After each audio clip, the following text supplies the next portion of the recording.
on a tangible platforms at the same time. Hey, we back, man. We live. PolitiKan the Podcast. We just got some unfortunate news today, man. So the whole Breonna Taylor story, man, takes another twist.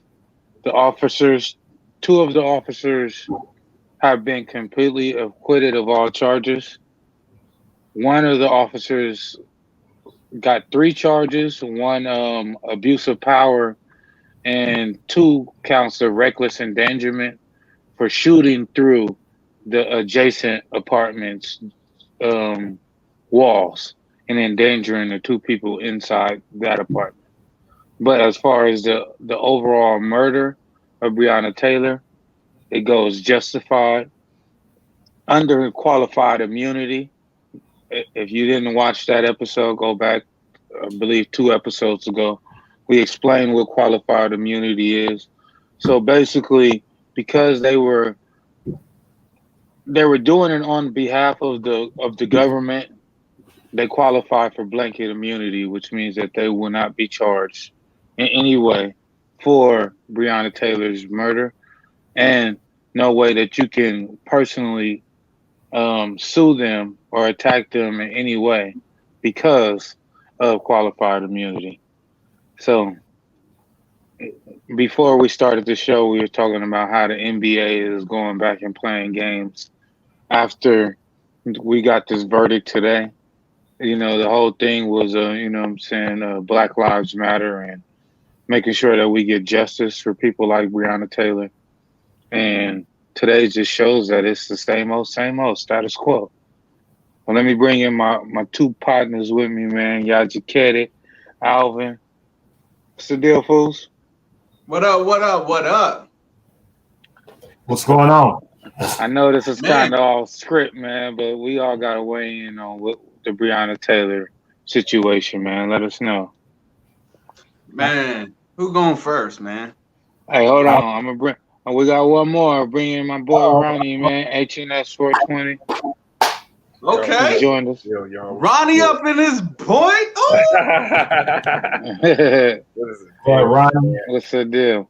But we're touching on the Breonna Taylor scenario right now. It's kind of off script, but we got this verdict today. Your camera's off, Ronnie. Oh yeah, I'm just adjusting my speaker real quick. I feel it, but I'll go first. Man. He wants to be heard more than he wants to be seen. Hey, facts. I got Go ahead. Okay. But touch on it, Alvin. I purposely didn't try to watch any of it on CNN or ABC because I knew that I would probably get a little emotional over it because it's been so long and so many different peaceful stands were made to try to protest the fact that nothing had been done yet. Deep down, I kind of wanted a little more of a rebellious like stand. To be honest, I hadn't really said too much of that to anybody because that's just not my personal like character. Is just when I thought about like my cousins or my mom or any of the Black women in my family, and even though my wife isn't Black, I'm still just thinking about women doing the things that they do and having careers and just being as great as they are. I just felt like it was the biggest slap in the face that so much stuff had happened, and we were just continuing to turn the other cheek. And then when you go ahead and look at the verdict, 1 out of 3 is a cop-out. To not actually say that it was murder is probably more disrespect than anything else. And then it, like you said, there's probably should have been no game today. But at the same time, if you're going to say no game today, you might as well just boycott the rest of the season because, it's not going to change to a certain extent because we're still seeing more police brutality. We're still, seeing people, like with the whole 100,000 with LeBron being thrown out for information on the shooter of the 2 police officers. It's just gotten to the point where it's too much. You know what I'm saying? Like, I'm exhausted. So I feel bad for their family. And then to find out that they got the money that they received, I think that's why the verdict ended up being what it was. Because I think they wanted to like perceive it to us common folk that like they got paid out for this bullshit verdict that they knew was coming. I'm gonna end it on that. What's your thoughts, Jaquette? Well, like I said in the beginning, your boy, as much as I love basketball and everything of that nature, I think I'm gonna be done with basketball for a little bit, based upon this, because of the protest was all about Black lives, these Black lives and everything, like stand up, blah blah blah blah blah blah blah, and justice for Breonna Taylor and everything of that nature. And then when you get the verdict, and within that verdict, it was hours before the game started, and for them not to go, you know what? Cool, you guys aren't listening to us, so then we ain't gonna play no more, and that's where it's at. Obviously, them doing LeBron James and all of them going out saying, hey, talking about Black Lives Matter and all the whole case of that nature, obviously it did nothing to change the verdict of what happened to her. Now, at the end of the day, how I look at it is, with her situation, it showed me that it's not more so of anything more for me, myself. It's more of a spiritual warfare kind of thing.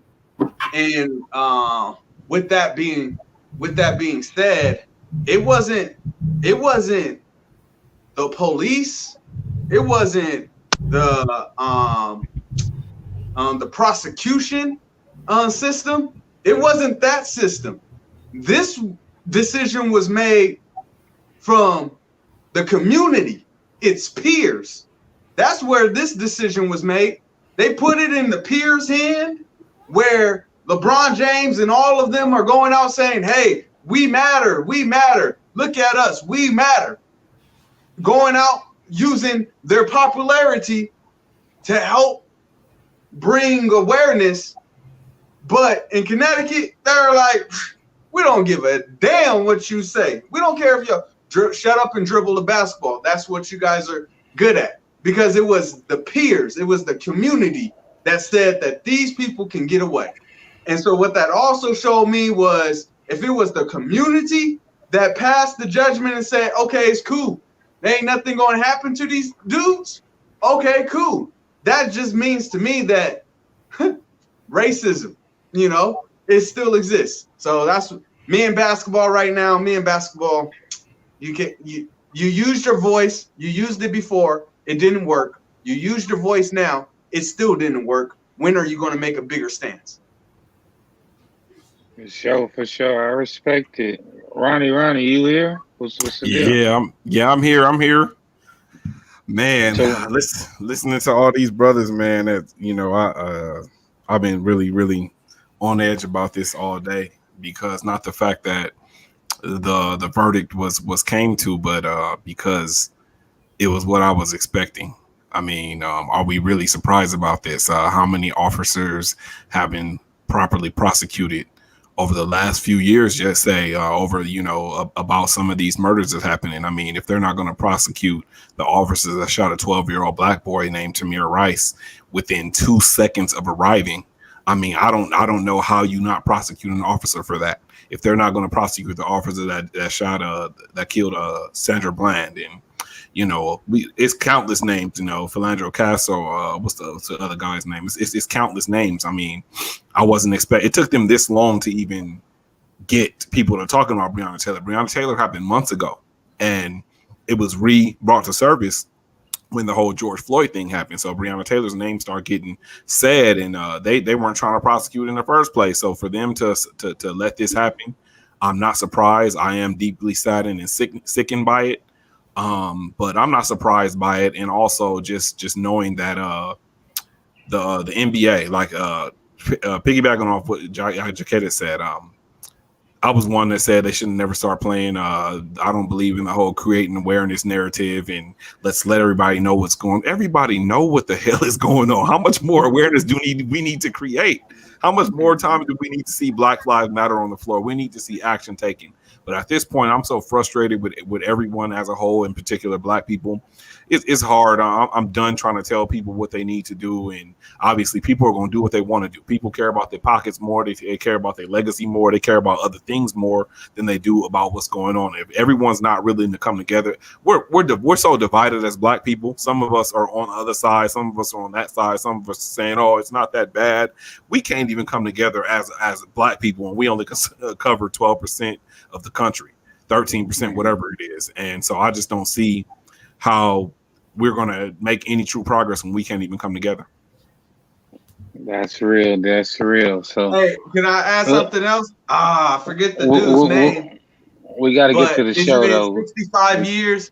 Isn't it 65 years since the death of the 14-year-old boy that got hung? Emmett Till? That got mutilated? Yes, he was mutilated. Yeah. Isn't it like 65 years from today that happened, that all those people were acquitted as well? Because supposedly a 14-year-old boy was looking at a grown-ass white woman. He grabbed her booty in the elevator or something that he was accused of, I believe.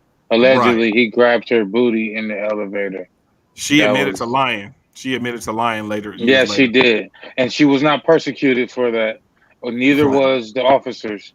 She came out and said she lied. From today, and then that happens. Right. And it's the same kind of systematic kind of thing. It's the same system. And when we gotta get to the show though, the educator. We gotta get back on script, man. It's unfortunate, we had to touch on it, but we definitely gotta get back on script. But the first thing I wanted to touch on, man, was when it comes to Black history in America, the first thing that they try to point us to is slavery. And when you look at slavery and as far as the history of slavery, they can't even get that right. If that's where you want to start Black history at least get your story right. So they said that slavery started in Jamestown, Virginia in 1616 when 20 slaves arrived on a Dutch slave ship. But that's a contradiction because they weren't slaves, they were indentured servants, which means that they signed a contract to give services for a allotted amount of years in order to be able to travel with them on the ship to come to America. So they basically signed a contract to work for these people in order to come over to this country.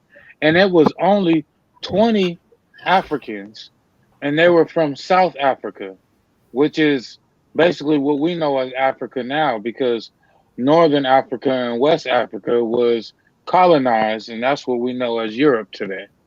So when they say that, then so many people have poked holes in their story that they changed history and said that no, official slavery didn't start until New York in 1626. And that's when 11 slaves were brought from the Dutch slave trade. And that was the first slaves. But the first thing that drew my either way, it's 20 and 11. So when you try to say that millions of Black people came over on slave trade, on slave ships, well, those two instances in the beginning of slavery, and that's the first 30 years of so-called slavery from which you're reporting it as, that's only giving me less than 40 slaves or indentured servants, because slavery was basically a term. To be a slave is to be completely dependent upon another. So we weren't even considered slaves, or that word slave wasn't being used when we came over here from Africa, the ones that did come over here from Africa. So how do y'all feel about them switching up the history? And how do y'all feel about it only being 20 slaves in Jamestown and 11 slaves in New York, but they're saying millions of of slaves were brought over from Africa. Do you believe that we all came from Africa? Or do you believe that we were already here? What is your thoughts on this? Am I first again? Go ahead. I can go first. All right. So I can't lie to you. What you just said, Caleb, I had never heard before in my life. I had never heard 20 and 11. When I think about like early childhood education wise, like elementary school, I remember my teachers always using the analogy of slaves being packed like sardines underneath the boats. That it was like, honestly, they used to try to say it was like a little bit after Christopher Columbus, but then later on they tried to say it was the same time. I stopped reaching so hard to try to figure out what real history was. And then maybe about 3-4 years ago, I got introduced to the whole Moorish history and whatnot. And I was reading and listening into a lot of the stuff on YouTube. And then it made me start thinking there was a strong possibility that Black people were already in, you know, what is now Northern America or whatever. And so were a lot of other nationalities as far as like, you know, Indians. But I believe maybe 4 years ago that everything originated from Africa, but I felt like maybe there was a stronger belief, or I believe strongly that we were here in North.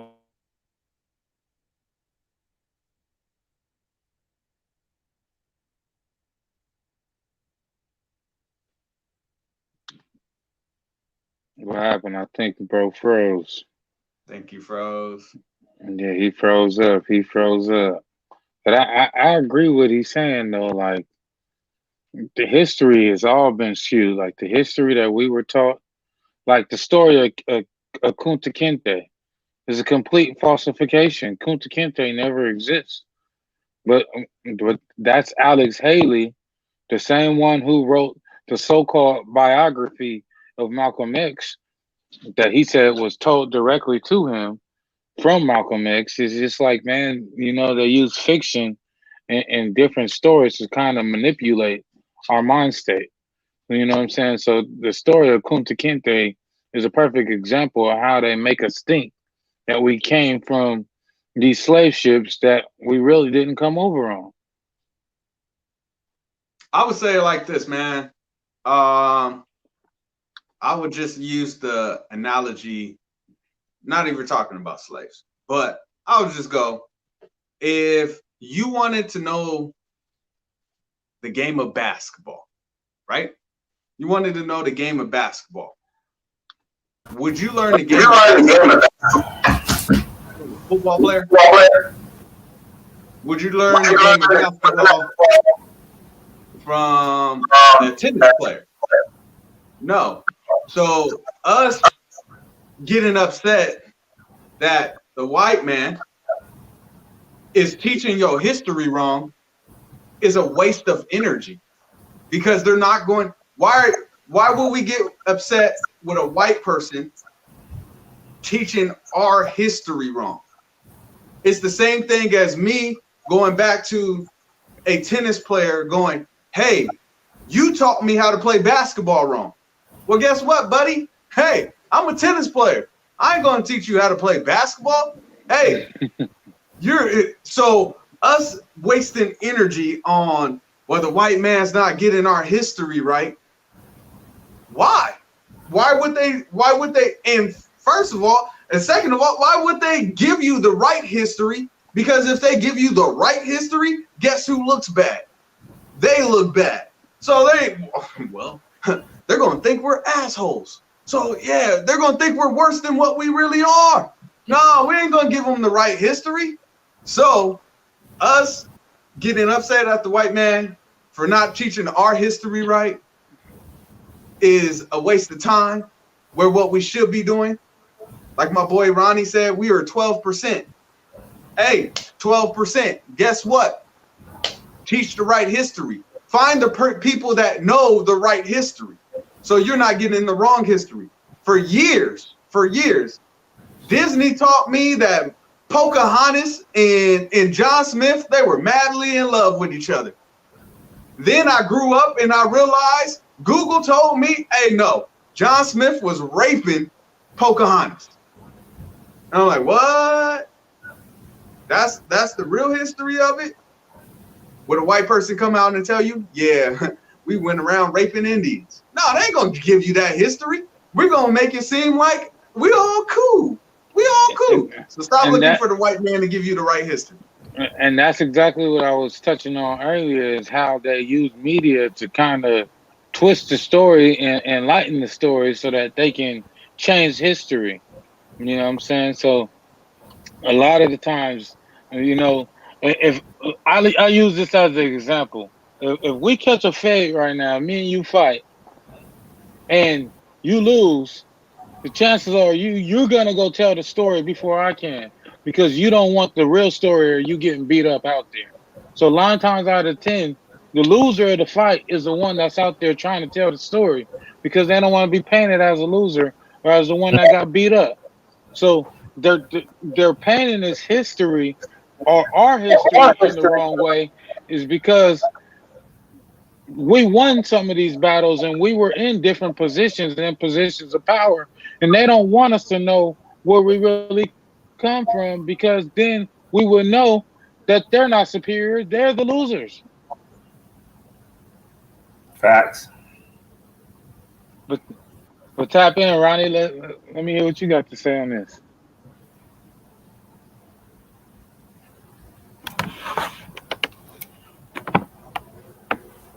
I don't know. I can't hear you, Ronnie. Can't hear you, brother.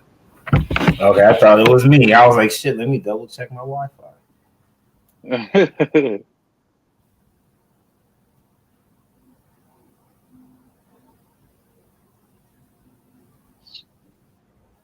Still nothing, No, brother.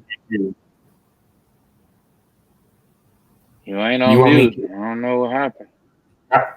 Let's see. No. Well, can I finish while I was thinking? Go ahead. Yeah. So I was gonna end it with that whole Morris thing. Like, I was really blown away with how a lot of the research showed that the same pyramids you saw in Egypt were already here, like along the river that runs through Mississippi and Louisiana or whatever. How there was the same ones down in South America.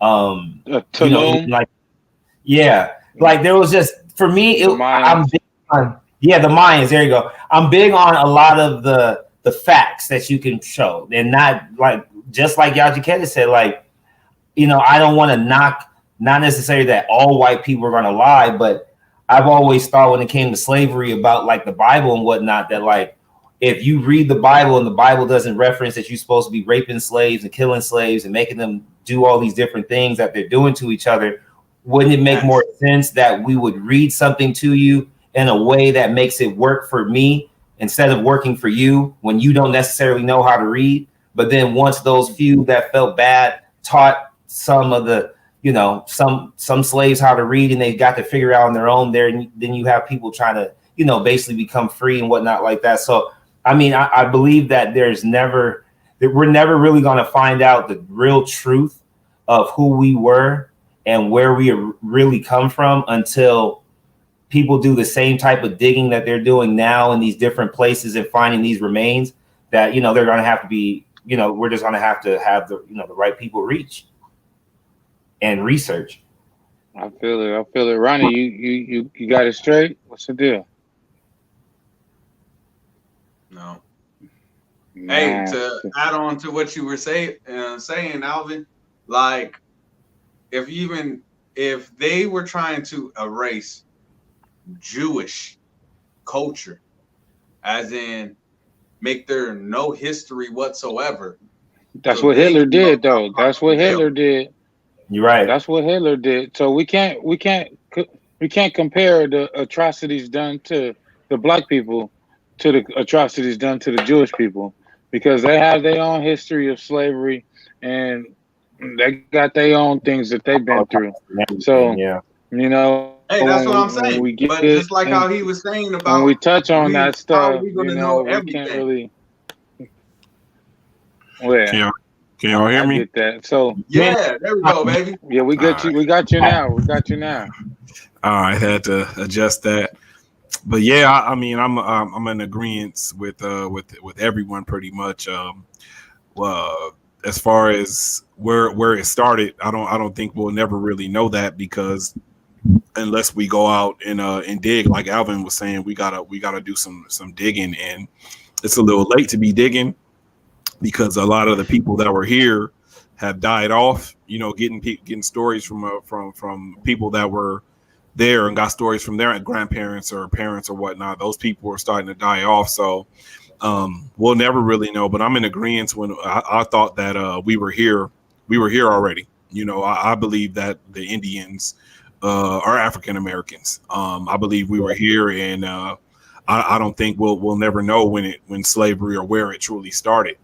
They're not going to tell us certain things in the history book, certain things we didn't learn in the history book, certain stories are skewed even way back to the Bible days. I'm not trying to knock the Bible, but it just never made sense to me how when we were in slavery, they gave us the Bible to read when we weren't allowed to read. They didn't let us read or learn anything, but they gave us the Bible and said, read that. I felt that was for manipulation purposes and control, because there is a verse in the Bible that says something in the nature of obey your slave masters or obey your owners or something like that. And I believe they used that to manipulate us to believe that we had to obey because that's what God said. So with the history and everything, our story is never really told correctly. There's always things left out. So I don't think we'll never really know to answer that question. So I heard you say that you believe that black people are the Aboriginal people or the Indians. Yes. But if that was truly the case, then they wiped out millions of black people in America, and then they paid the tribes that basically played ball with them. And now there is no hope. So when black people talk reparations, they already paid the reparations to the black people that play ball with them and got these casinos and reservations. So well, you know what I'm saying? So that's true. It's tricky game. That's where they cause division with us, though, because a lot of us, we don't know, or we don't have the knowledge. You know, that's just an educated guess for me. That's just what I think. But a lot of people don't believe that, and a lot of people separate Indians and blacks. So, you know, a lot of people don't believe we got the reparations or whatnot. But if they weren't full-fledged blacks, I believe there is a lot of relation in that bloodline with Indian and African Americans. I think we have some of the same blood in us, you know. I mean, I have to attest to that because, I mean, everybody on the screen has darker hair. My mom and my dad are both black. I mean, my mom's darker than all you guys. And look at my red hair. I got freckles, and my dad keeps screaming at me how much Cherokee we have in our blood. So, I mean, what you saying, Ronnie, and I'm big on tying things together. It would be ironic if, in fact, we were the Indians that they talked about during the Pocahontas days and whatnot, right? Mm-hmm. We went and started trade with them because they did have some things in Europe that we didn't physically have on the Northern America side of the world. Right. But what would be ironic, though, is if all the plaguing and all that stuff that started to kill us off at the beginning, what if they really just took our kids? The same way we've always had this negative concept of Catholic priests touching boys and all this other stuff. What if the way they've always hidden, and I don't want to take it like as if they is only being white people and I'm conspiring all this bullshit, but I've always looked at shit in a different way. But what if the way our children are important to me, they were important to them when they first came over here, realizing how strong they were, how agile they were, how incredible these children were based off the adults that were already around. So you kill off the adults, you steal the kids, you make them your slaves, because then you have to pay nobody shit. And as they grow up, you instill the fake Bible, you do all these different things. And eventually, as time goes on, you can't stop the progress of man or woman. And they woke up, they did what they did. And then, like you said, with the Indian reservation part, if we weren't told that we weren't the same person, we would have invested in ourselves and ran with San Manuel, Pachanga, Morongo, and all these different Indian casinos. And we ran through it. I mean, every black person and every Indian, if we were together with these different casinos, we would have Trump Towers. We would have MGM quality casinos. And it's really just because we were always force fed that you are it by yourself and you ain't shit. So you can't you're not with nobody. And now that we're coming to we're waking up to see that we're all one person and it came from us. If we could just put our differences and the past aside, we could still play catch up the right way, though. Just saying. Okay, but so from my understanding of slavery in itself, when Kanye West was saying slavery was a choice, it kind of was, because we chose to come over, like when those 20 that came over in Jamestown as indentured servants.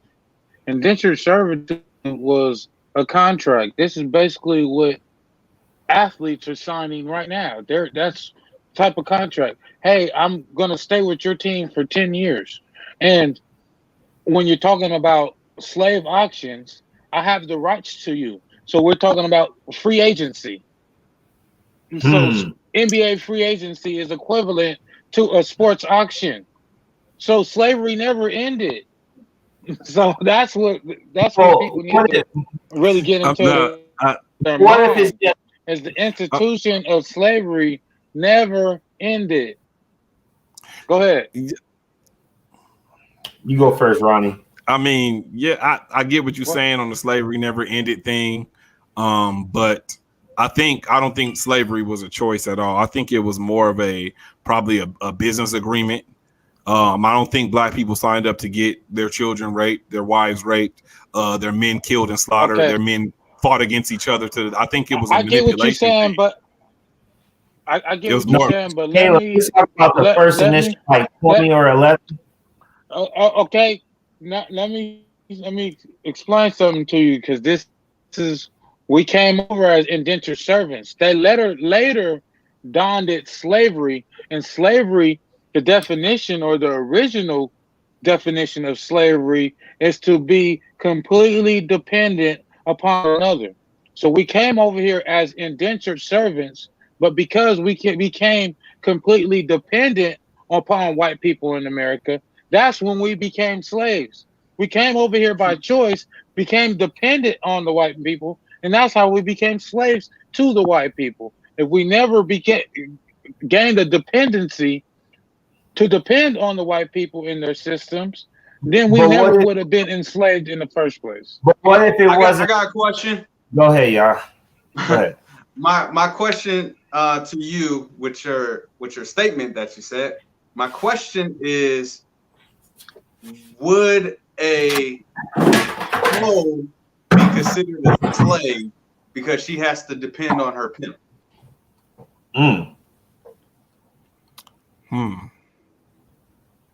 Would a hoe be considered a slave because she has to be dependent on her pimp?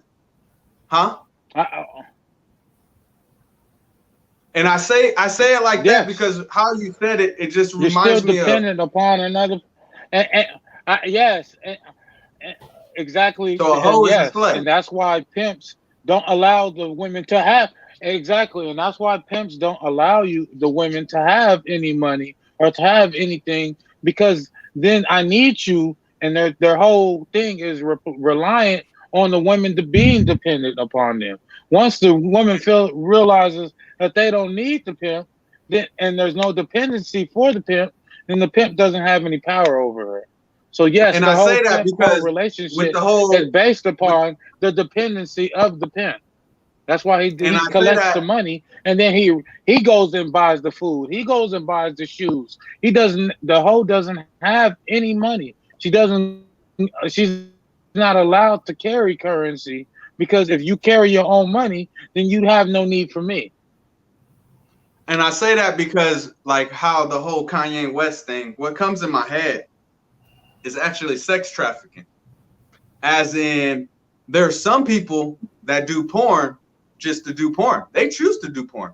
There's other people that are taken, that are forced to do porn, which in a way is slavery. As in, we're going to force you to do this certain type of work against your will.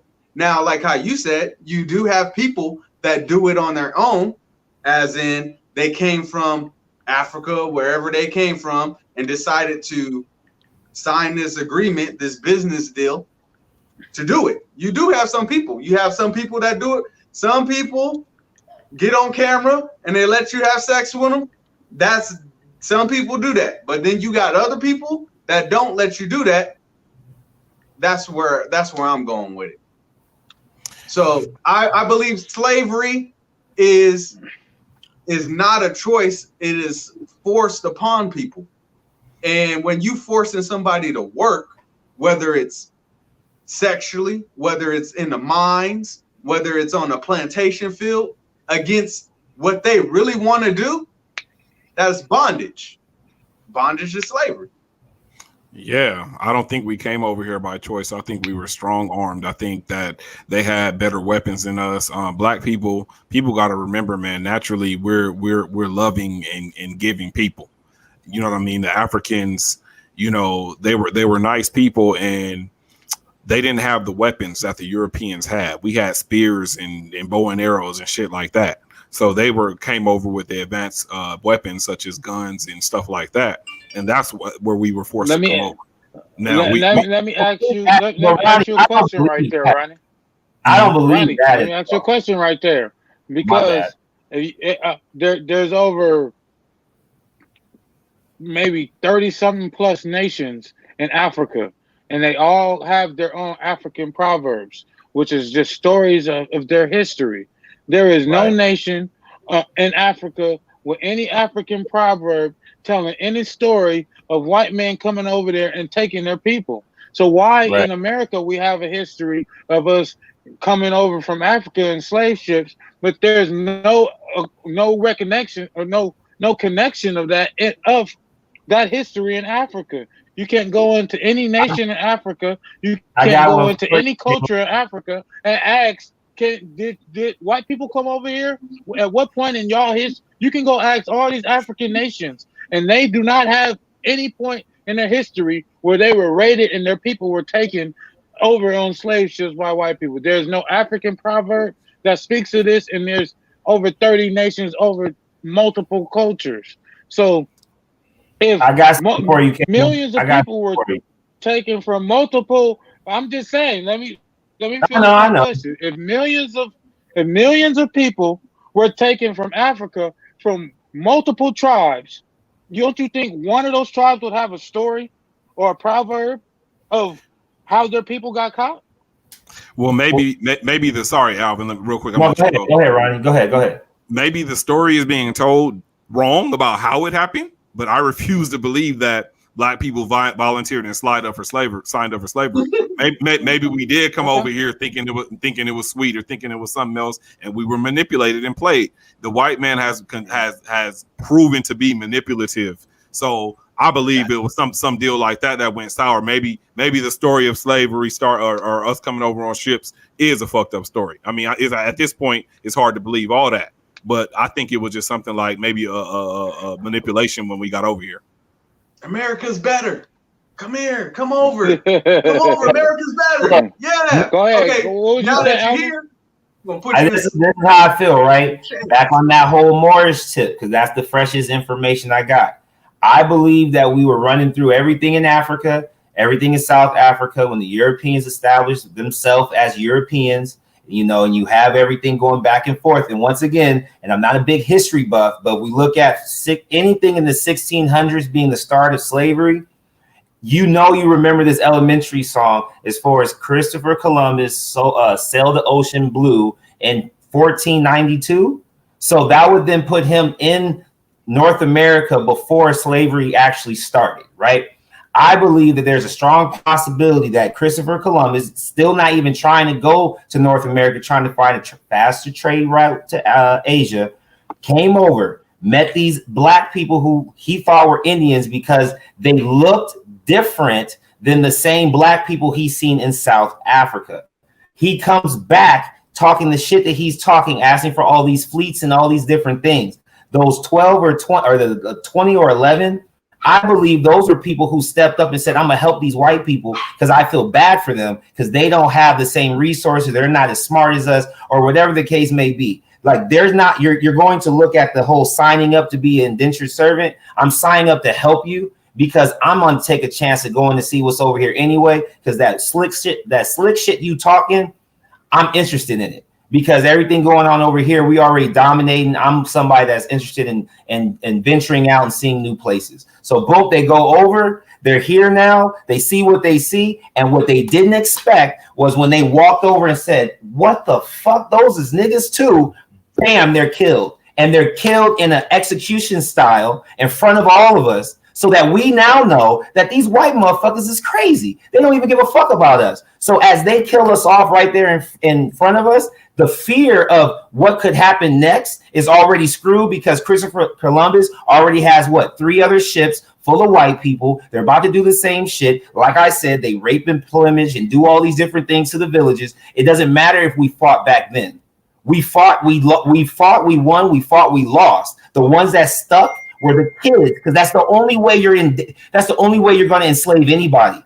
Any adult, as we saw from Harriet Tubman's stories, I'd rather die giving my life to help get us out than just sit back and continue to be what I am. Too many people were getting their Achilles tendon cut because they trying to run. Like once kids grew up watching their brothers and sisters getting raped, watching light-skinned people like me coming from the slave master raping their mom, they gave up. And that's why now you have people like you, Caleb, Ronnie, and Yaja Kedit, smart as fuck, educated, doing what we're doing, because we can sit back and go, that doesn't make sense, and then move forward from it. The old heads are the ones that are stopping us from progressing in life, because not saying that their stories are wrong, but their stories are emotionally driven because they had to endure the shit that we've never endured. So like if my kids were being raised by my grandparents, which would be their great grandparents, they would hate white people like a motherfucker.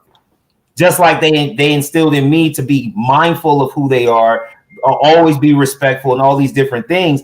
They wouldn't have all these different nationality friends. Like literally the black people who died since Obama became in office, who said, I can go now because I seen a black person in president. They're the ones that's fueling a lot of the stupidity in some of these kids, where the ones who are educated and woke, they're ready to do whatever the 4 of us would say if we were willing to stand with them and do it with them.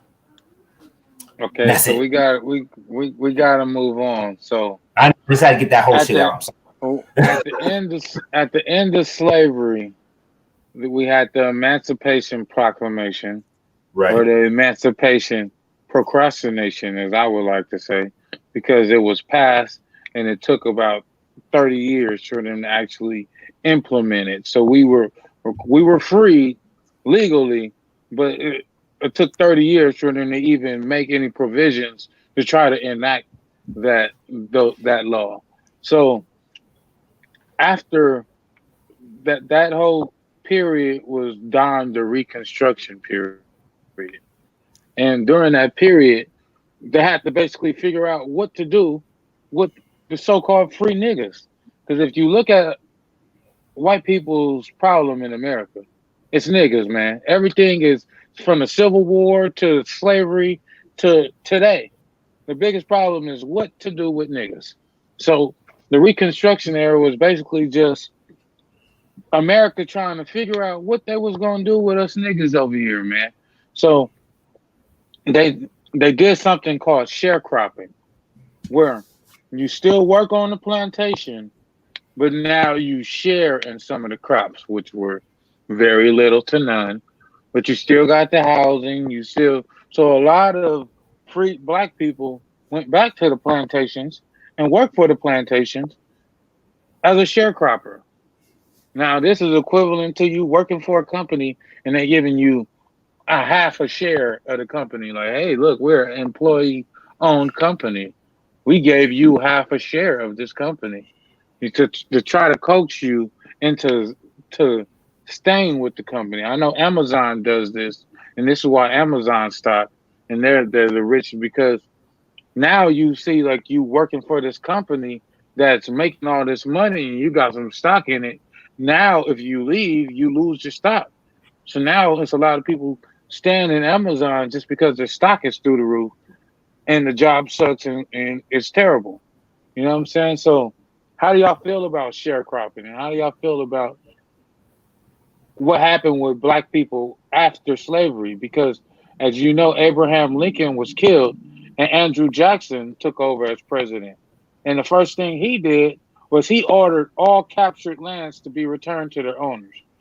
So any lands that was lost during the Civil War was returned back to the plantation owners, essentially, in the South. And that was he did. He was a racist president, and he was the reason why we never received our 40 acres and a mule, because he became president and basically nullified everything that Abraham Lincoln did. How do y'all feel about that? Abraham, I just want to say on Abraham Lincoln, I know some of us love Abraham Lincoln and everything like that, but even though Abraham Lincoln did what he did, let us not forget that Abraham Lincoln still had slaves himself. Yes, sir. So, He didn't do shit. Abraham, he did what he did, but he had slaves. He didn't do shit. He didn't exactly. And the whole thing was when they freed black people, what it was really meant for was we need a system in place. So if they cuss out of place or they just look at me wrong or something like that, let's create this jail system to throw them back in so they can be our slaves again. When you were saying that, what came in my head was I remember when I was working for my old company, and everybody was telling me when I said I'm making the best of the job that I have, and everybody was telling me, you ain't free. You ain't free because you work for somebody else's company. So at the end of the day, if you working for somebody else's company, right? I'm just going off of y'all words. Y'all told me I ain't free. So therefore, if you working for somebody else's company, you ain't free. And if you choose, what was it? I chose to give up my freedom.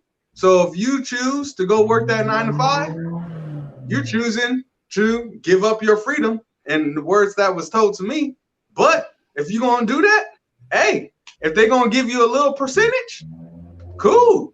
If you got a problem with the little percentage they give you, then quit. That's back to Kanye West, man. That's why he's had the whole song. I know that we the new slaves. I see the blood on the leaves. I mean, Kanye crazy, man, but if he can just articulate what he's saying, he'd be on point with his rants, and a lot of the shit that he says, he just can't articulate it in a way where it's received. You know what I'm saying? Kanye West, he's disrespectful. Like you can't. You're smarter than that. To be such a musical genius and to be so great with your words, you got to know that you can't say stuff like slavery is a choice. Like I still got relatives that's 95, 100 years old whose parents were slaves. You know what I'm saying? My whole family is from Tulsa, Oklahoma. My dad's family is from Tulsa, Oklahoma, and that's part of the era the area that dealt with segregation and was heavy with that stuff. So the way he says stuff is fucked up. So as far as Abraham Lincoln, I don't want to get too much into him. We all know he's full of shit. He didn't really do shit. That's just like the person that, I don't know if you guys seen that movie Rosewood, the story of Rosewood, when that it was the one white man that was raping the young black girl, and he had the grandmother working for him, and at the end, a couple slaves, a couple black people that was running from all the white terrorists, he let them in the house because his wife said so. That was Abraham Lincoln right there. It's like he didn't do a damn thing. It don't matter if it was Andrew Jackson that followed. None of those white presidents have ever had the best interest in black people in the history of America. It has not happened. And each time that we as black people has had anything or made any type of progress, they came and destroyed it. Just like Rosewood. They destroyed Rosewood. They destroyed Black Wall Street, baby Africa in 1921. They destroyed progress from black people whenever we had an inch of progress. So I don't think it really mattered. The Reconstruction Era, we can't call that Reconstruction. We can't call that Reconstruction. We call that maybe revising. or adjusting. You know, they created a system that was going to forever keep us down and keep us under their wing and keep us below them. It wasn't a Reconstruction era. That didn't do anything but solidify us being a footstool to them for as long as they want us to. Exactly. I mean, you hit it right on the head with that. One thing that y'all both talked about, and I want to touch on, is since we're in the presidential election, we got Biden and Harris, man, leading the way for the Democrats, and then we already got Trump and Pence in office right now. So it's like, I know everybody is anti-Trump, but I really want to people to pay attention to Joe Biden and Kamala Harris, because when we talk about, you brought up the 13th Amendment, y'all Jaquetta, earlier, and how they institutionalized it.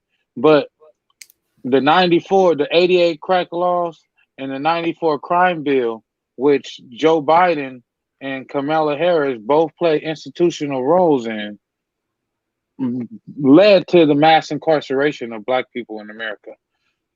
There's actually a clip where Joe Biden is talking to the Senate, and he's saying, I don't care what these people been through in history. I don't care if they're systematically oppressed. We want these people off the streets, and we want these people off the streets now. And when he mean by these people, he means us, Black people. And then guess what? He got the bill passed by Bill Clinton, the president that everybody thought was cool because he smoked some weed and played a saxophone. And then guess what? Niggas is getting 15 years for 2 crack rocks in their pocket. Niggas is getting 20 years for selling some weed. And now those people are, this was 88. You're getting 20 years for weed in 88. This motherfucker's just getting out of jail in the last 5 years from the laws that Joe Biden and Kamala Harris passed. They increased prisons population by like 25%. They gave out like $14 billion to privately owned prisons so that they can increase their living quarters. Right. They literally led to the mass incarceration of Black people. And then you guys want to talk about Donald Trump. Donald Trump may say some fucked up shit, but they have literally put hundreds of thousands of Black males in jail. And the biggest problem with Black families is that the Black man is absent from the Black home. And we're all in jail because of the 94 crime laws and the 88 crack bills. And that was headed by Kamala Harris and Joe Biden. And then Kamala Harris, she was a district attorney, so she basically prosecuted hundreds of Black men and put them in jail personally for football numbers, for these same discretions that she helped write the law for. And this is who we want to be president and vice president over Trump?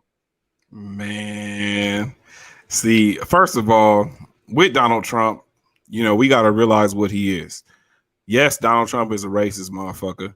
Yes, Donald Trump is this and that. He's an asshole. Donald Trump is just a spokesperson for racist people. Donald Trump is just he's bold enough to say this shit, to say some of the shit that a lot of these white people think. But we all know Donald Trump is a businessman. Donald Trump loves money more than he hates Black people and Mexicans. You know what I'm saying? Donald Trump loves money. So I think he loves money more than he's a racist. And I'm not a Donald Trump fan at all. Don't get me wrong. I do not want that motherfucker being ahead of my country that I stay in. But we have to remember, even with the last election with Hillary Clinton, everybody was on his wave of Hillary. Oh, Hillary. Hillary Clinton and her husband, like Caleb just pointed out, you know, they were responsible for the 3-strike rule. You know, they had their hand. They don't like Black people either. Hillary Clinton was quoted as saying all Black men are super predators. And people still got behind her. Like, how much more racist can you get by saying all Black men are super predators? So same thing with Kamala and Joe Biden. I was never rocking with Kamala because I don't care. People say it was the past, but her being a prosecution attorney and being responsible for, you know, a large number of Black men being put away like that. Some innocent, some not innocent, whatever. But if you're going to be in that position where you're responsible for putting a lot of black men away, you're having a negative effect on the black community, period. I don't care if it was a past. That was your mentality. That was your job for so many years. So I wasn't fucking with her anyway. Joe Biden, same thing. Joe Biden has been quoted saying some fucked up shit about black people. I just think people need to stop being blind to this shit. Democrat, Republican, fuck all that.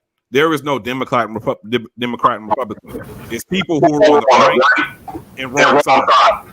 You know what I'm saying? Like, I don't think that we're in the right space with Donald Trump, or we're in the right space with Kamala Harris with Joe Biden. We're fucked either way. We got to stop thinking that Joe Biden is so much better or Hillary Clinton, the opposite of Donald Trump, is so much better. No, all of these motherfuckers don't like us.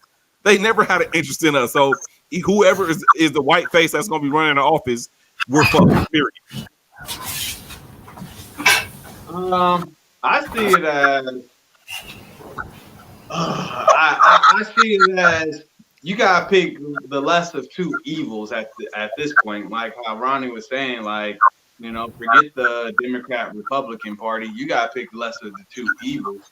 I would say it's a good marketing scheme for Joe Biden, because people are about to vote for Joe Biden, not because of anything that he did or anything like that. It's because he brought a woman with him. We got our first woman vice president, and she black. Well, she mixed, but she looked black. So everybody gonna vote for him just based upon that. They ain't gonna be doing no homework talking about, oh, you put a whole bunch of black people in jail or anything of that nature. They're gonna vote for him just because of that. And for that, we're gonna be messed up. What I like to tell people is this. Listen, in California, Trump is in president right now, but in California, they still passing laws where 24-year-old dudes can get with 14-year-old girls. So we worried about who gonna be the president of the United States. Forget who gonna be the president of the United States. You better be doing your homework on your state. Who's gonna be your governor? Who gonna be your mayor? What laws are they passing out through your state? Because, hey, Trump right now ain't going back and going, no, y'all can't pass that law. So we worried about the president, where we really should be worried about California. I think we all in California, we should be worried about who's in office in California and who's running that. And right now it's the Democrats passing laws that 24-year-old dudes can get with 14-year-olds. So to catch you up real fast, Alvin, I was touching on Kamala Harris and Joe Biden and the 88 crack laws and the 94 crime bill, where basically they caused mass incarceration of black men in America due to the legislation they put forth. And Kamala Harris was a district attorney, where she personally persecuted thousands of black men and put them behind bars on her own accord. So, you know what I'm saying? They've done more damage in the black community by removing black men from their homes. Yeah, That's unreconcilable, because the reason that we're in this place today in America as black people is because the black man is absent from the home. And there's no one to blame more than Joe Biden and Kamala Harris and the Democrats for their previous legislation and Bill Clinton signed in. So everybody's against Trump and the Democrats. Everybody's against Trump and the Republicans, but the Democrats are the one like Yajiked is saying, passing laws where you could be 24 and date a 14-year-old. The Democrats are the ones that are involved in all the pedophilia. The Democrats are the ones that are saying that, hey, you can't abort your white babies in the South. It's the Democrats that are doing all of this. Well, was Ronald Reagan a Democrat or a Republican? He was a Republican. Oh, okay, because he's the one that put the cracks in. He the one that put the crack in the law was. But what I was saying, what I want to say for the before I let Alvin go, yes, I wanted to be clear, as in, yes, Camilla and Joe Biden put a lot of black people in jail for a long time, but we can't just blame them. Black people, we have also put ourselves in jail, because if you selling something you ain't supposed to be selling, you put yourself in that position. No, we can't go there. We can't go there. I I'm really, selling crack.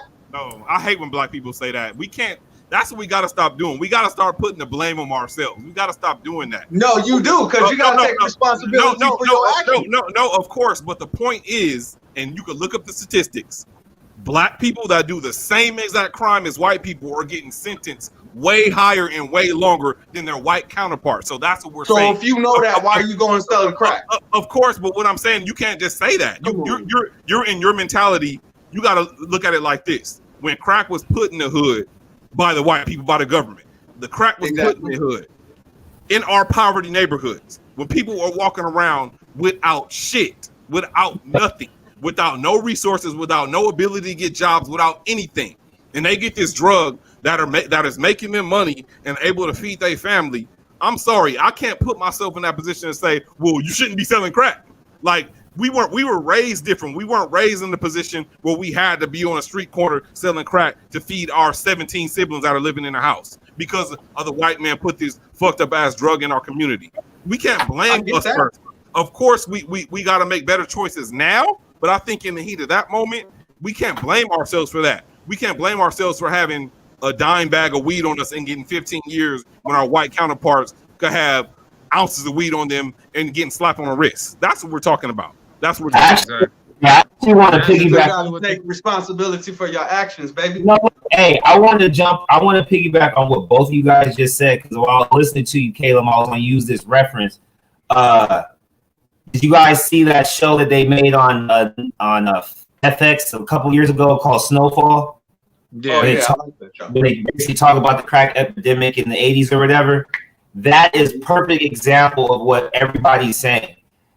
We saw how basically it was internal affairs. Like they had a specific pilot to go get the cocaine, to bring it back. They strategically placed different dealers with the drug so that they could go out and put it out into the streets. I mean, it was always a chess move that a lot of us were never playing, because if we were worried about playing checkers and being kings, we should have already accepted that we've been kings off the different moves we made. But with the Joe Biden and Kamala Harris and the whole Democrat-Republican thing, only within this last month, maybe two, that we've been doing so much podcasting and I've been doing more research, I really feel like, and you guys are really going to have to hear me all the way out on this, I'm really starting to believe that Trump isn't even a image or a puppet in this whole Republican Party part. I feel that he's so stupid when it comes to politics that he's still only in this whole position because of the money that he's been able to touch, not for America, but for Trump Industries or Enterprise or whatever he is. You know what I'm saying? Because, before he was a president, we all fucked with Trump, not because of his racism and like how he likes little girls and shit, but the fact that he only represented money. I mean, he reeked of money. You had Jeezy, Wayne, you had Jay-Z, you had a lot of people who's taken pictures with Trump, who reference him in their music. It was just once he became that president and he took on the leadership role, he sucked ass at that shit. But when you think of and Caleb, you sent that link today about the research on Joe Biden. I'm listening to that YouTube video. I got 3 minutes in, and through my fucking phone, I was like, this dude is standing there saying in 93, I don't care what their fucking excuse is. They're going to rape my wife. They're going to beat up my son. They're not going to allow us to go home and be safe. They have to be dealt with. They have to be in jail. I wouldn't vote for him if I was voting for anybody. I just don't know how to feel like it's such a slap in the face, because we've literally seen nothing from nobody for at least, I'm 33. I could have voted for 12 years. I haven't seen shit from nobody. Even when I think about George Bush, George Bush showed us that he didn't give a fuck about saving us when we were in problems like with Katrina. With fucking Bill Clinton, he let it be known on some sarcastic shit. It's okay to cheat on your wife if you got enough money and you got enough power. That bitch should stay in line anyway. You get what I'm saying? Like, there was never any president that ever showed us anything that we need to say, you know what? Obama was the first black president, so that is such an amazing accomplishment. Great, he was black, and Obamacare is gone. Everything that he stood for is gone. There's nothing to stand on except he still talks a smooth fucking game about the things that should be done the right way when he's not really talking about doing anything about it. Michelle Obama, honestly, to me, has been somebody that actually had more integrity and had more determination and balls than he did. But that's how I feel. Like, right now, I mean, this is the first time I registered to vote only because I wanted to show the girls everything. Not because I gave a fuck who was about to be president, because right now, with as many people that's getting over on this ED fraud, getting over on just getting unemployment in general, like, everybody's eating, and they should be trying to use that money and do something positive with it. As soon as the next president come in, if it's a Democrat, 2021 is going to be full of shit. We're going to be paying back all that money. We're not going to have any control over this COVID shit. Everybody's going to have to get vaccinated. It's going to be like mind control. But I'm not even a Republican, so I'm fucked. I don't know what to say, really. When you said that, what came to my mind is if Obama endorses Biden, and we all know about what Biden stood for, is Obama really stood for. Okay, so if you guys rock with somebody for years, who they are. So if you guys ever heard of the Bilderberg Group? They have a conference every 4 years, and they sit down and they discuss how they're going to basically manipulate the culture going forward and the things that they can do. So Biden and Obama were the front runners. Biden, Obama, and Hillary were the front runners for the Democratic Party. Yep. Now the whole plan was for Hillary to go after Obama like she did. So once Obama won the nomination, they plugged him with Biden. Biden wasn't his boy. He had no affiliation with Biden. He didn't even know the nigga. The Democratic Party said, hey, these are 3 front runners, and we're going to take our 3rd place nigga and make him your vice president. So that's how Biden even ended up as vice president for Obama. It was the whole Democratic Party manipulation shit. Obama, and that's chess move. That's an 8 chess move. Party Obama really had. Obama couldn't even choose his own vice president. That's how much political power he truly had. But at the end of the day, Biden's running for president right now, and he's standing behind Biden. So what's the difference? No, but that's an 8-year chess move. If you think about it, that's an 8-year chess move. So look, put nigga here, so everybody will follow. While everything is really going on over here, they're not paying attention. They're just so proud. Stand up, get tattoos, black fists and all, just so that you can feel something that you didn't even, like, no disrespect. You said it earlier, Ronnie. The people who endured this shit are dying off. So people right now are riding a wave of pro-blackness because they really don't know what they want to do. So while all of that shit was happening, they were setting up everything that's happening now. Like the United States Space Command. I'll never stop saying that because I live in the Antelope Valley. I tell people how safe it is to live out here. And I continue to challenge everybody to look in your community. How many Walmarts you got in your community right now? 1. Why in the desert, in the middle of nowhere, do I have 4?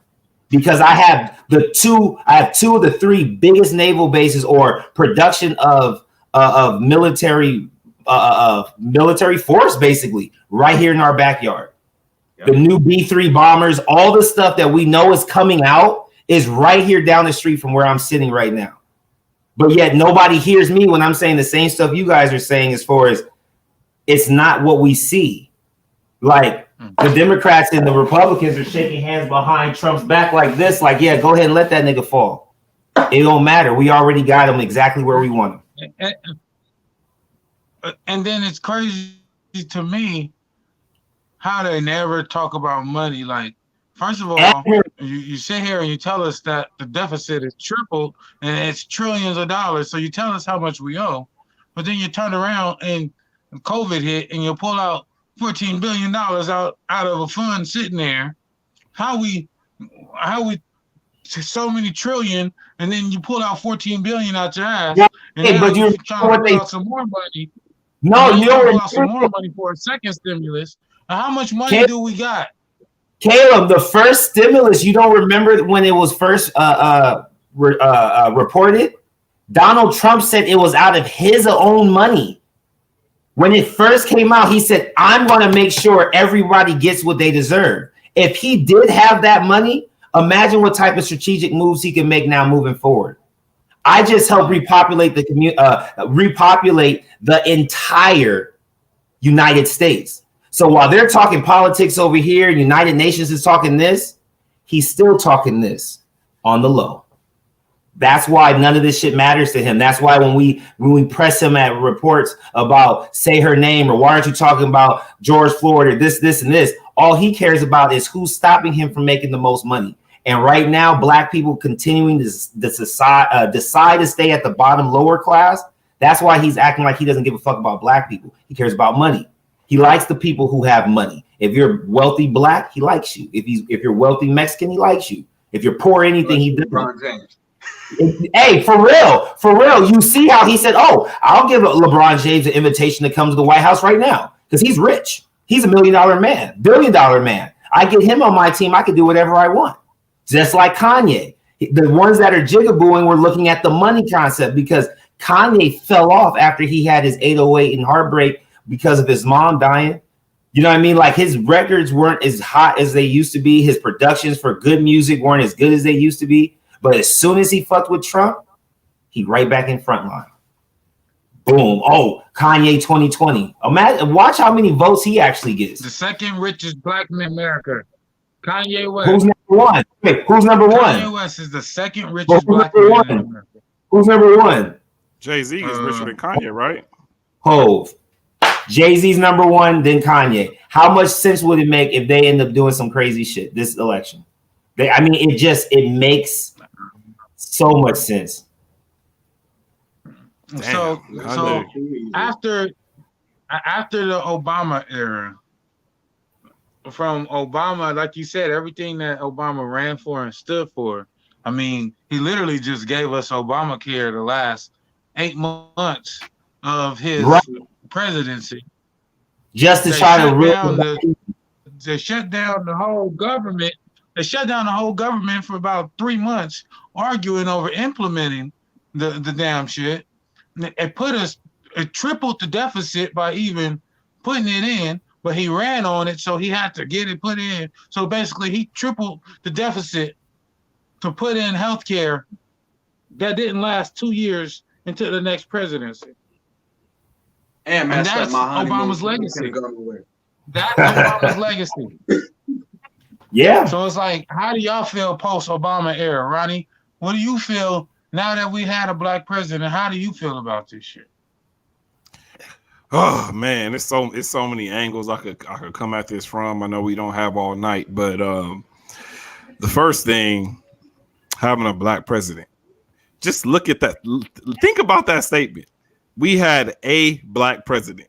One out of the last 50-something presidents in history, we had one. And during this time, as we're getting older, we're realizing that how much power the president actually has. You know, it never made sense to me how a House of Representatives or Congress can have more say-so than the president, or can actually veto things that the president. Let me chime in right there real fast. Just a quick explanation. Because the Republicans have the Senate, and the Senate is the higher house than the House of Representatives, everything that the House passes has to go through the Senate next. And because the House is Democratic and the Senate is Republican, anything the Democrats pass upward, like the impeachment, gets thrown out the window. So what the presidency is, it's an executive branch. So what you can do is you can write law and enact that law without going to going to Congress and going to the Senate. So what So that's why Trump is doing? Democrats need. So what need to Trump be is doing is because he has the Senate to back him. He can. They basically threw out the impeachment. He can write any law at any time and get it enacted, and the Senate is going to back him. Right, So but this people. is why Trump, has more power than Obama ever had, because it was still a Republican Senate with a Democratic president. Well, yeah, right, exactly, and that's what I'm saying. I think we're saying the same thing in different ways. Obama, if you look at how he was talking before 2008 and by the end of his second term, a lot of things were different. He was against gay marriage at first, and then on the second one, he had to be a part of passing it in order to get a second term. So, like Tupac said in '95 on Changes, we ain't ready to see a black president. Tupac was really saying that, in by my estimation, people are gonna get this black president and run with it like, oh shit, we got a black president. But Obama was never really given the type of power he needed to really do some change. If people were gonna sit up here and really believe that they were gonna let a black man be in full control of shit, they're a motherfucking fool.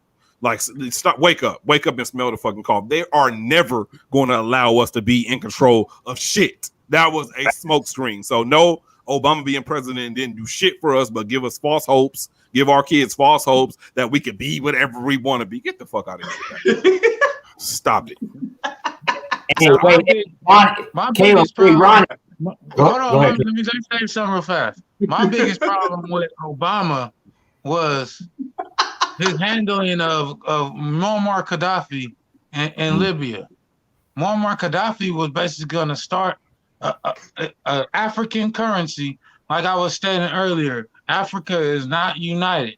If you go over to Africa, no African nation refers to themselves as African. I'm Nigerian. I'm Liberian. I'm whatever my nationality is. I'm not African. No African nationality refers to themselves as African. Only African Americans in America refer to themselves as African. Africa is a continent. It's finicky like that. So,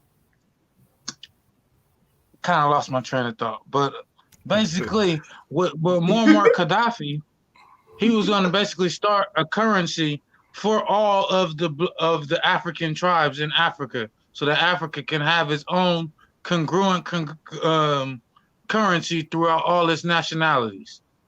And because it was going to be backed by natural resources, which our money used to be, but before the Federal Reserve, now it's backed by promissory notes to the Federal Reserve.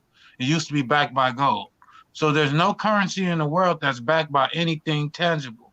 So Gaddafi was going to start an African currency backed by gold and diamonds, which was going to make that currency the top currency of the world, and what basically was going to undercut the dollar and make it so that maybe the dollar might have went under Obama. So Obama asked Congress, asked Senate, can he go over there and attack? They told him no. He went to the United Nations, asked if he could go over there and attack. They told him no.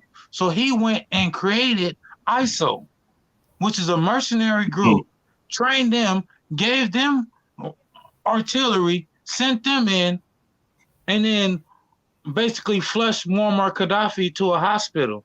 When he was up in the hospital, they couldn't flush him out no more. So then Obama sent a drone strike to basically blow up the hospital full of black people and injured and old and regular civilians to kill Gaddafi. There was, and you talk about drone strikes, there was 630 drone strikes sanctioned under the Obama 8 years. 630 drone strikes. Obama was dropping bombs on everybody with drones, and nobody talks about this shit. He blew up the black man because he was going to create a currency for black people. Well, hey, Kalen, what about this? Right? What about this? The way Ronnie said Obama really just gave our kids false hope because they saw the image of the black man and not actually knew that he didn't have any control. What if they knew that shit, made Obama's name as the sign off for these different drone strikes because he's what? The president, and he has to take on what? All responsibility and all liability. And then what it does is it creates this narrative that we all knew was going to happen anyway, because it didn't matter what he did. He was going to take the butt of it because he was the first one. Just like, you know, me and y'all get it. We always use basketball references. When you go to the park in the morning to play ball, if you play that first game and you lose, what do? You blame it on old legs. I need to get warmed up, you know, blah, blah, blah. So he was the first one. He took that first L, not knowing, and none of us knew that he was a real life stick up his ass puppet. And everything that he did that looked even worse than what we saw on the surface was also because his nuts was tied up in legalities. Because why?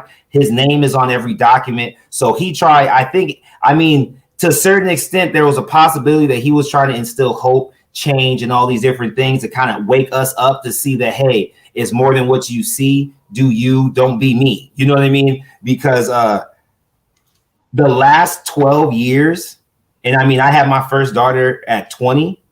These last 12 years went by so fast with nothing progressing that I asked everybody that I know, how come we don't talk about global warming anymore when they gave us like 20 years, like 15 or 20 years ago? You know what I'm saying? As far as the ozone layer was supposed to deplete and all these holes are supposed to expand and the caps were going to warm up and we would have hotter summers, shorter falls and winters. Yet we're going through it right now. You know what I'm saying? Like we're seeing times of what? Resurrection, of revolution, whatever, however, revelations, however you want to look at it. We see it right now, but we don't want to believe it. Because I'm going off of what you said, Caleb. I'm going off of what you said, piggybacking off of what Ronnie said, and I know how my boy Yajaket it is. So, literally, it could really just be we just sold our kids to the devil because we allowed them to act like we gave them our phones like here, knowing what damage it was going to do, and we didn't even pay attention to what was going on. We were just looking over their shoulders, looking at the screen as they are, instead of looking up like this and seeing our surroundings. I say it like this. My reference guide, the Bible, Matthew 24:7 talks about there are going to be rumors of war. You better watch out for false prophets, blah, blah, blah, goes in saying that when things are going down, that's just the birthing pain. It hasn't even really begun. So that's on that note. With Obama, just like Ronnie said, what did Obama do for me? I'll tell you what Obama did for me. I got married when Obama was in office. And when I got married when Obama was in office, I was on my honeymoon and I wanted to go to the volcano. And guess what they told me? Fool, you ain't going to no volcano. It's shut down. That's government owned. Keep your butt at home. What? Okay, thank you, Obama. But it goes back to, I think, what Alvin said, where it's all a chess game.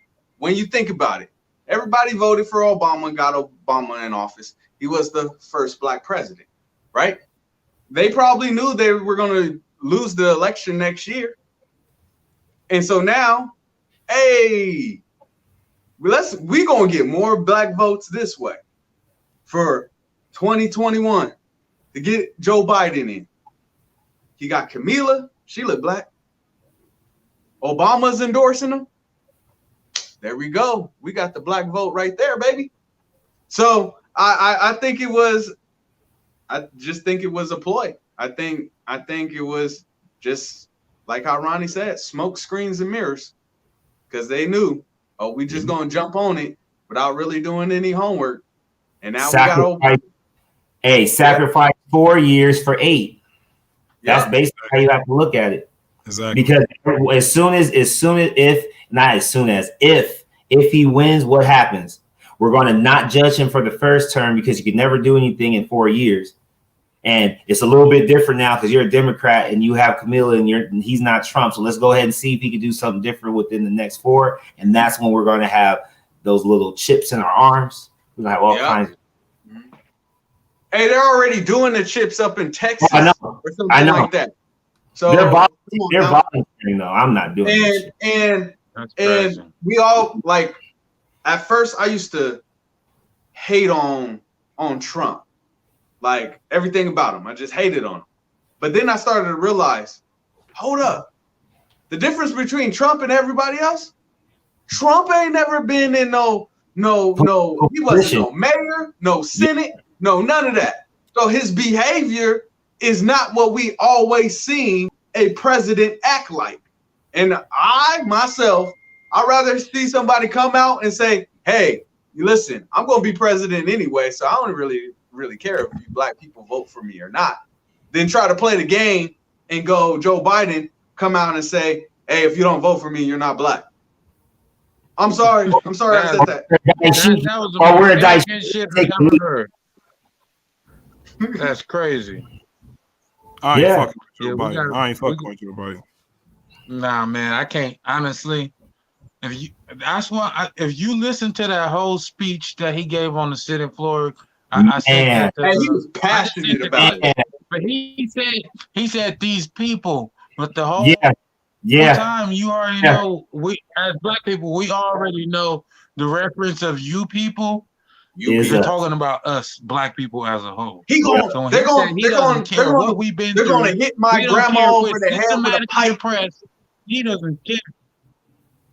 They're gonna hit my grandma over the head with a pipe. They're gonna fight my sons. Yeah, rape my wife. Like really? Like, and then what makes it worse? You would have never seen not one black man ever say some shit like that. If he comes for my family, he gonna die or we gonna both die.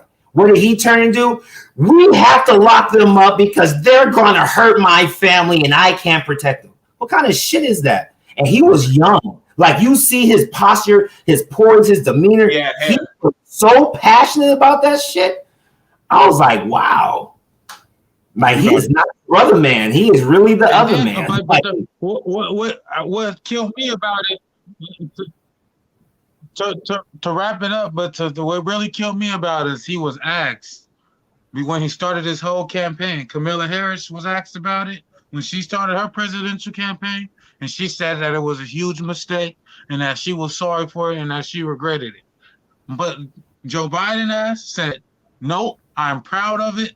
And I stand by it, and I do not regret it at all. He's locked up hundreds of thousands of black people for football numbers, and he stands by it. He's proud of it, and he does not regret it. That is your next president for the Democrats. So vote for that. People still fuck with that. I can't fuck with it. I'm not fucking with it. I'm not voting for neither one of them racist motherfuckers. I'm not voting for either. Caleb, I got one question. 4 more years of this bullshit. Caleb, I got one question for you. Go ahead. Caleb, I got one quick question for you because I know you say you was about to wrap it up. If I'm not mistaken, when everything was established in the United States, wasn't the original party for black people the Republic Party? And then things changed over time? There was only one party, the Democrats. The Democrats were the original party. The Republican Party spawned from the disagreement of slavery. Slavery became basically something that was unsustainable in America. They couldn't agree on how to go away from it. So the Republican Party broke away and started their own party and then opposed slavery.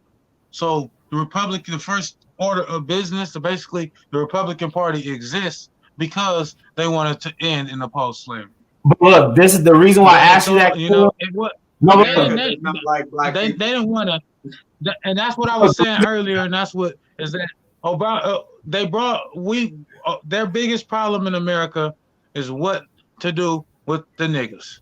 And I know that. We're figure that out for the last 400 years in America. What the hell was we going to do with these niggas?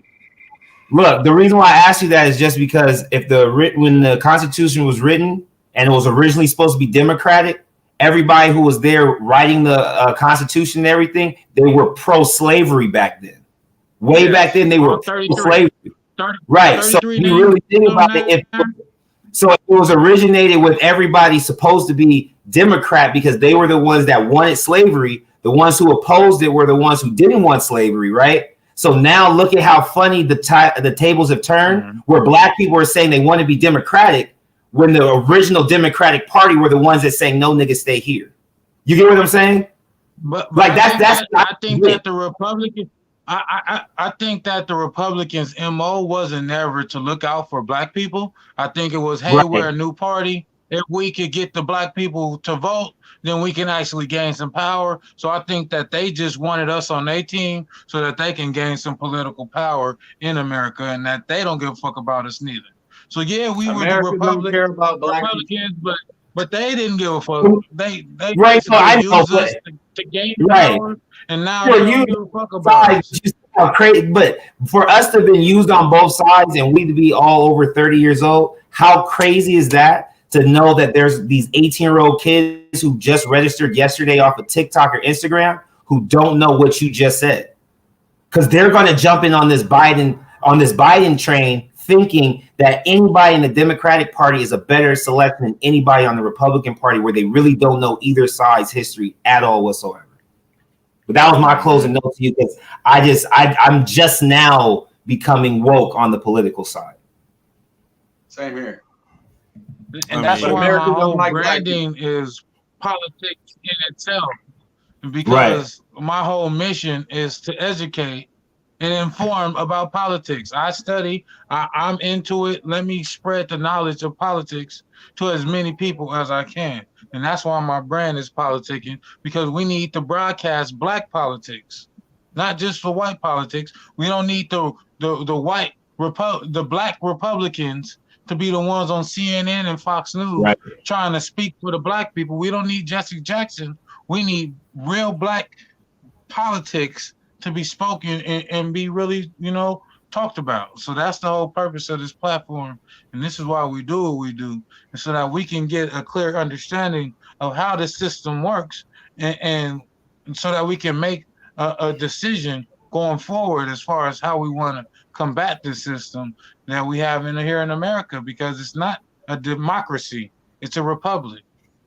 So, what I'm saying, once you realize that we're in a republic and that the United States is a corporation and that cities are incorporated, then everything is a business. So we need to approach it from a business standpoint. And this is why we don't have shit, is because we're not approaching it as a business. So America is a business. We need to learn the logistics of this business, and we need to move as a business. We need to discipline in the militancy to go out and build a future, because like you always say, we need to focus on the future. And that's real, man. That's why we can't mess with the NBA, because the NBA is just a business. All right, man. Well, let's get shout outs and all that before we get out of here. All right, shout out PolitiKan Podcast, shout out Ronnie, Caleb, Yaji Kedit, Brand of Encouragement, Dad's Hustle, Alvin and Chipettes. Focus on the future because the kids matter. And Caleb, as always, I appreciate you letting me come and be a part of the crew. I feel like it's family, bro. I love it. Shout out to Brand of Encouragement, Focus on the Future, PolitiKan Podcast. Shout out to my boy Ronnie. Let's see. That's about it. I just encourage you brothers to keep doing what you're doing, being the voice for y'all community, and that's it. Definitely, man. I want to shout out to the PolitiKan Forum first and foremost, Caleb. You know what I'm saying? Shout out to Caleb. Alvin, love your insight, man. Y'all educated. You doing your thing. Shout out to my co-host Cortez. Shout out to Tara. Shout out to Ken Chronicle. Shout out to everybody who's been contributing to the PolitiKan Forum, and shout out to the fans, man, who continue to watch and continue to support and are here with us in the beginning. Wait till you guys see where we at in the next few years. Definitely. Well, as a closing remarks, man, I just really want us to dawn that we really need to pay attention. Like Yaji said it, we need to pay attention to local governments, because that's one thing. Like, I want to really start a series. And I just want to go through the different positions in government and tell you salaries and what their position actually is. Because as Black people, we hear, oh yeah, he just got a seat on the Senate. But do we really even know what a senator does? Oh, that's a congressman. But do we understand that a congressman is a judge?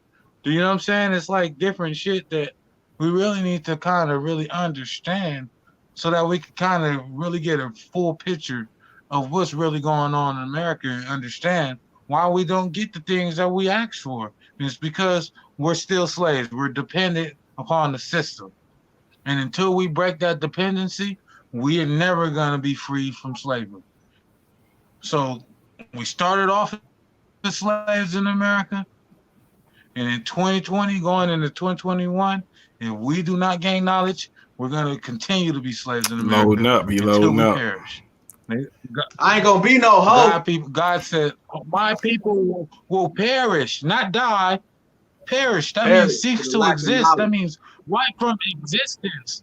You know what I'm saying? That means that you will cease to exist. That history of you will not even be continued. My people shall perish for the lack of knowledge. And knowledge is experience. Information is something that you can gain from somebody else. Knowledge is personally going and seeking that information and gaining it for yourself. So we live off of information. As Black people, we do not live off of knowledge. Facts, you know what I'm saying? So go out and seek that knowledge, you know, get on your road, man, and get to it, man. I don't know what y'all gonna do, but I'm gonna get to it, man. PolitiKan the Podcast. We out. Yes, sir.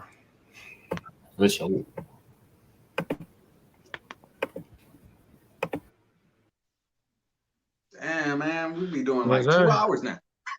I know, man. It's getting deep. We getting real heavy with this shit, man. So how long we gotta go is how long we gotta go. It's different when I gotta go to work after. A lot of times I be having to go to work, so I gotta be tight. But this shit cool. But yeah, bro. More work, man. Yes, sir. Let's I'm get all it. at you. Keep doing it, brother. We still need to do my interview. We need to. Yes, sir. Boom, boom, boom. Well, we you know we got the spot. Week. You know we got the spot in the Riverside now, so we got a full studio to do whatever. So we can do whatever, man. It's whenever. So I'm available next week. What day you off next week? I'm off Saturday, Sunday, Monday. So probably Monday would be perfect. Yeah, we can knock it out Monday. For sure. Or I'm gonna hit you. All right, brother. Yes, sir. All right, later.